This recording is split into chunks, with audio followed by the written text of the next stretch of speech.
कोई ऐसा इंटरव्यू जो आपको बड़ा टफ टाइम किसी गेस्ट ने दिया हो, वो कौन सा है? मौलाना खादिम हुसैन रिजवी साहब।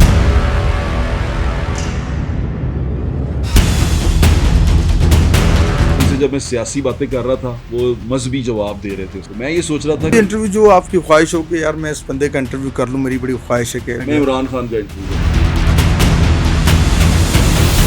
मुझे बड़ा पसंद करती थी पूरी पीटीआई, तो आज भी मेरी ख्वाहिश है। हमें हमारे मुल्क में लोगों को उनके पॉलिटिकल राइट का नहीं पता। इस हुकूमत इसने काम जनक का नहीं किया। वो है राना सिकंदर यार,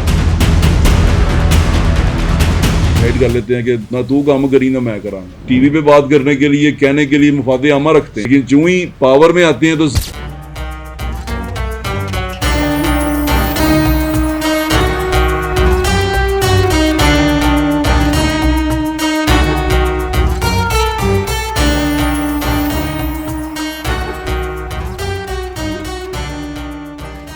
अच्छा ये बताएं, व्हाट्सएप के कोई ऐसा इंटरव्यू जो आपको बड़ा टफ टाइम किसी गेस्ट ने दिया हो, वो कौन सा है?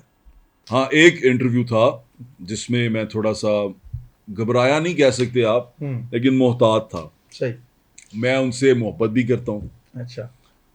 मुझे पसंद भी थे वो। अल्लाह ताला उन्हें भी गरीक रहमत करे, बल्कि वो अल्लाह ताला उन्हें जन्नत में आला दर्जों पे फाइज करे। और मौलाना खादिम हुसैन रिजवी साहब। अच्छा। हाँ, और पहली बार उनका जो टीवी का इंटरव्यू था वो मैंने किया था। वाह वाह। अच्छा। मुझे ये शर्फ हासिल है। उनकी मस्जिद में गया था मैं, नमाज पढ़ के आए, वो अपने कमरे में बैठे हुए थे, मैं गया उनके पास, उन्होंने मुझे वो इलायची दी, उसमें लिपटी हुई थी, क्या कहते हैं, चांदी के वर्क में उसके इलायची के बीज थे। सही। उन्होंने कहा खाओ। फिर उन्होंने मुझे कहा कि बट मैं तेरा शो देखता हूँ। मेहरबानी सर। फिर उन्होंने मुझे किताब गिफ्ट की। उन्होंने मेरे साथ उनकी तस्वीरें भी थी। तो फिर उनसे जब मैं सियासी बातें कर रहा था, वो मजहबी जवाब दे रहे थे उसका। तो मैं ये सोच रहा था कि ये सियासतदान है या मजहबी रहनुमा है। अच्छा। फिर उसके दरमियान में मुझे रह के बात करनी थी कि मैं उनके चाहने वालों की दिल आज़ारी भी ना होने दूं, लेकिन मैं जो उनको नहीं चाहते, जो उनसे सवाल पूछना चाहते हैं, वो सवाल भी उनसे पूछ लूं। सही। लेकिन उनकी बड़ी मेहरबानी, उन्होंने बड़े प्यार से, बड़े शफीक उस्ताद के तौर पे उन्होंने बड़े अच्छे जवाब दिए। मैं बाबा जी कहता था या उस्ताद जी कहता था, मैं उनसे इसी तरह बात करता था। अल्लाह ताला उन्हें गरीक रहमत करे, बहुत अच्छे आदमी थे। उनका एक सियासी नज़रिया भी था। अब उनका सियासी नज़रिया उनका बेटे साद रिजवी साहब चला रहे हैं। तो उनका इंटरव्यू करते हुए मैं मोहतात था, क्योंकि वो मुझे ऐसा लगता था कि एक मजहबी शख्सियत है, उनसे सवाल सियासी मैं कैसे करूँगा। सही। तो ये दो चीज़ें थी। वो एक इंटरव्यू मेरी ज़िंदगी में ऐसा था कि मैं थोड़ा सा बहुत ज़्यादा मोहतात था। अच्छा, व्हाट्सएप कोई ऐसी इंटरव्यू जो आपकी ख्वाहिश हो कि यार मैं इस बंदे का इंटरव्यू कर लूं, मेरी बड़ी ख्वाहिश है कि एक बार स्क्रीन पे इनके साथ ना मेरा इंटरव्यू हो जाए? मैं इमरान खान का इंटरव्यू करना चाहता हूँ। अच्छा, यानी कि जो आप समझते हैं कि मुश्किल है। नहीं, इमरान खान साहब के साथ जब वो पावर में थे, तो उनसे उससे जब पावर में नहीं थे, उससे पहले तक मैं शायद उनका और उनकी पार्टी का ब्लू आइड बॉय था। सही। मुझे बड़ा पसंद करती थी पूरी पीटीआई।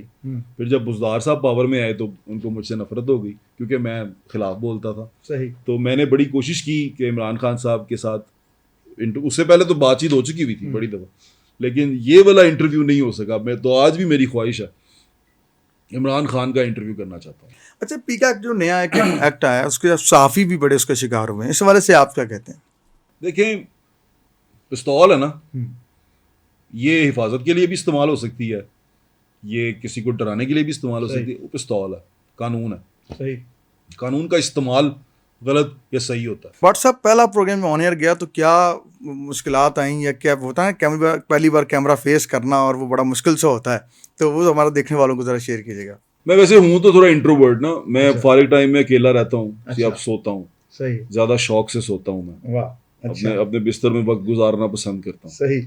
तो लेकिन जब ये कैमरे के सामने आना पड़ा, और कैमरे के सामने जब आए, तो सबसे बड़ी मुश्किल ये थी कि अब जो बोल रहे हैं वो रिकॉर्ड हो रहा है और वो पड़ा रहेगा। बिल्कुल सही है। ऐसे तो आम जिंदगी में पता नहीं क्या कुछ कह देते हैं। मैं लाहौर दी जंपल है मेरी, लाहौर दे में रहना, तो पता नहीं की कुछ कही जाने हैं, की कुछ करी जाने हैं। फिर ये एहसास हुआ कि भाई बोलना, ध्यान से बोलना, ये लफ्ज जिनसे होते हैं, ये अब जब रिकॉर्ड हो गए हैं, ये हिस्ट्री में आ जाएंगे और ये पड़े रहेंगे, और ये तुम्हारी शख्सियत की अक्कासी करते रहेंगे बार बार। तो इसलिए मैं बड़ा सोच समझ के, नाप तोल के, लोगों को लगता है कि मैं जो दिल करता कहता, ऐसा नहीं है। मैं बड़ा सोच समझ के और नाप तोल के बोलता हूँ, और अब मैं ज़्यादा कॉन्शियस हो गया हूँ क्योंकि अब जो दौर आ गया। अच्छा बट सर, मैंने देखा आपके प्रोग्राम्स बड़े ही एनर्जी के साथ और बड़े ही रोड शोज होते हैं और बड़े खतरनाक मौजूआत के भी होते हैं। हालांकि हो सकता है कि आप कोई और मौजू भी चुन लेते, जिस तरह एक दिन जो है लोग कर रहे होते हैं शख्सियात के साथ, आपने इसी को क्यों मुंतखब किया? कोई ख़ास सी वजह?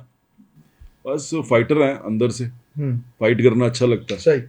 दिल करता है कि लड़ाई रहनी चाहिए। अच्छा। लड़ाई जो सी है ना, अपने खुद से भी हो तो वो ज़्यादा बेहतर है। सही। तो मेरी खुद से भी लड़ाई चलती रहती है और ये लड़ाई जो सी है ये आपको निखारती है। आदमी को आखिरी दम तक लड़ते रहना चाहिए। तो वही लड़ाई वाला सीन है ये। मेरा एक फ़िलॉसफ़ी है इस फील्ड में आने के बाद जो मुझे पता चली, वो ये थी कि मैं एक निज़ाम के साथ हूँ। वो निज़ाम ये है कि मुझे ऐसा लगता है कि बल्दियाती निज़ाम एक बड़ी खूबसूरत चीज़ है। ठीक है। और मेरी फ़ाइट है कि ये बल्दियाती निज़ाम राइज होना चाहिए। अच्छा। और लोगों को उनका जो पॉलिटिकल राइट है उसके बारे में पता होना चाहिए। हमें पता नहीं है, हमारे मुल्क में लोगों को उनके पॉलिटिकल राइट का नहीं पता कि पॉलिटिकली वो कितने मजबूत लोग हैं, कितने स्ट्रांग हैं, उनको क्या पावर मिलती है। तो उसके लिए जंग है और वो हम जंग लड़ रहे हैं। बट सब इतने अपने ज़माने देखे हैं, चीज़ें देख रहे हैं आप, सियासतदान आ रहे हैं जा रहे हैं, हुकूमतें बदल रही हैं, कौन सी हुकूमत आपके नज़र बेहतरीन उसने काम किया है और कौन सी हुकूमत इसने काम जनक टकेगा नहीं किया? क्या कहते हैं? टकेगा काम सारी करना चाहते हैं। असल में हुकूमत के दो हिस्से होते हैं। ठीक है। एक स्टैब्लिशमेंट जिसे आप कहते हैं, एक पॉलिटिकल स्टैब्लिशमेंट। सही।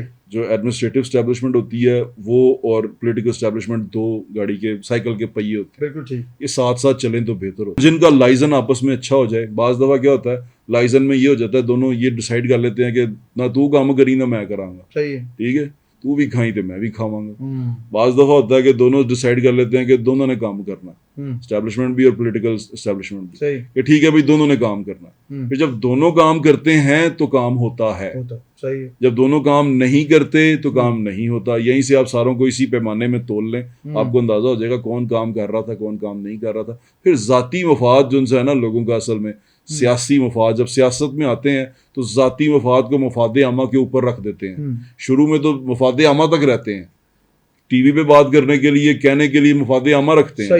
लेकिन जो ही पावर में आते हैं तो ज़ाती मफाद पहले रख लेते हैं। ये प्रॉब्लम है। और ये मेरे ख्याल से अब जो नई नस्ल आ रही है, नई पौध आ रही है, उसकी ट्रेनिंग अच्छी हो रही है। इसमें मैं तारीफ कर दूं एक बंदे की, वो है राना सिकंदर याद। सही। मेरा उसका बड़ा भाई मेरा क्लास फेलो था, तो मैं समझ लें कि 2002 से जानता हूँ सारे फैमिली को।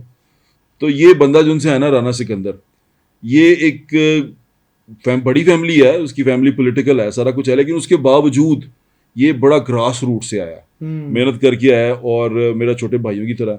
और उसकी सिचुएशन ऐसी है कि वो करना चाहता है चेंज। सही। उसके अंदर वो अर्ज भी है, अर्ज है, और उसके अंदर वो एनर्जी भी है। सही। कि वो उसको चेंज करना चाहता है। उसकी पॉलिटिकल सेंस है और उसकी जो अप्रोच है वो दोनों पॉजिटिव है और राइट है। तो ऐसे सियासतदानों की ज़रूरत है हमें, जो सियासत में सियासत से ऊपर उठ के खिदमत की बात करें। तो वो ऐसे